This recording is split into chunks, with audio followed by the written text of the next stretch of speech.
Hello friends, बयनिसिमबो अननाय आरो गाहाम हामलायनाय बावहरनाय जाबाय। आं नै दा दङ खाखार बिथायाव, नेपालनि खाखार बिथा। बेहाय मानो फैदों आं नोंथांमोनाथ' मिथिया। जायखिजाया आं मानो फैदों आं नोंथांमोननो फोरमायगोन।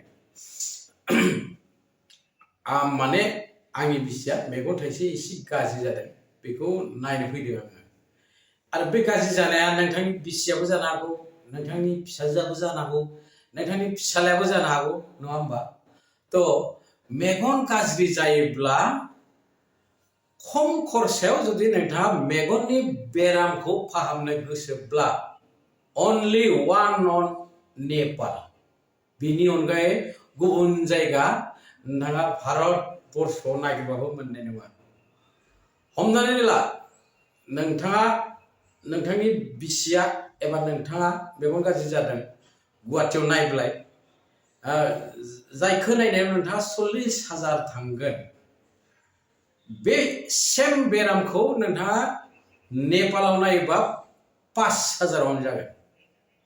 ओंखायनो आङो बुंदों नोंथांमोना मेगन बेराम जायोब्ला कुनु कारनाव इन्डियानि कुनु जायगायाव नायनाङा, खालि नेपालावल' नाय। दा नेपालसिम सौफैनायनि खायदाखौ आं नोंथांमोननो होनि। नोंथाङा जेरावखिनि सुबुङानो जाथों कुनु सिन्था गैया। नोंथाङा जुदि गहपुरनिब्ला डाइरेक्ट रङियासिम फैदो, रङियानिफ्राय आरो केपिटेल एक्सप्रेस बायदिसिना दङ, सरायघाट एक्सप्रेस, राजधानी एक्सप्रेस बायदिसिना मेरला ट्रेन दङ।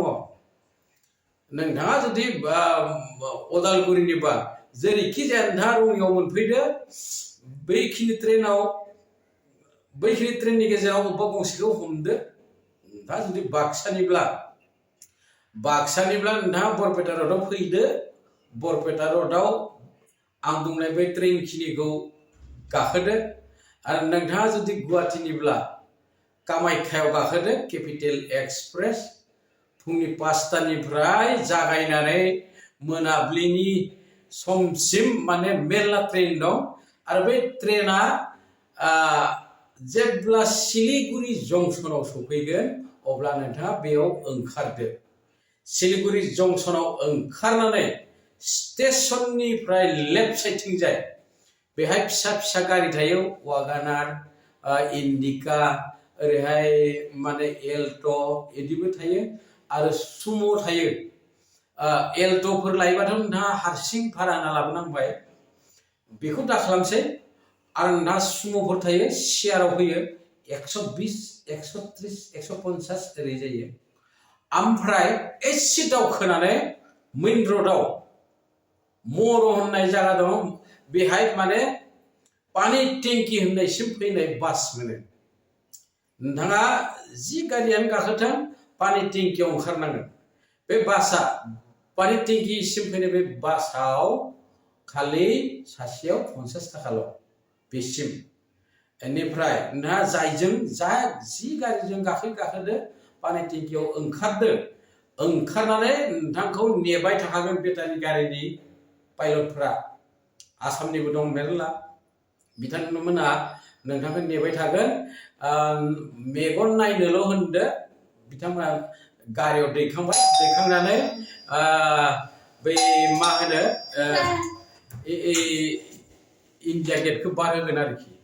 इन्डिया गेटखौ बारहोनानै जेब्ला नेपाल मोनहैबाय अब्ला नोंनि आइडि कार्ड नांगोन, माने फट' आइडि, जायखिजाया आधार कार्डबाबो जायो, पान कार्डबाबो जायो। बेखौ इन्डिया सिमायावबो नायगोन, ओमफ्राय नोंथांखौ बै नेपालनि बे सिमायावबो नायगोन।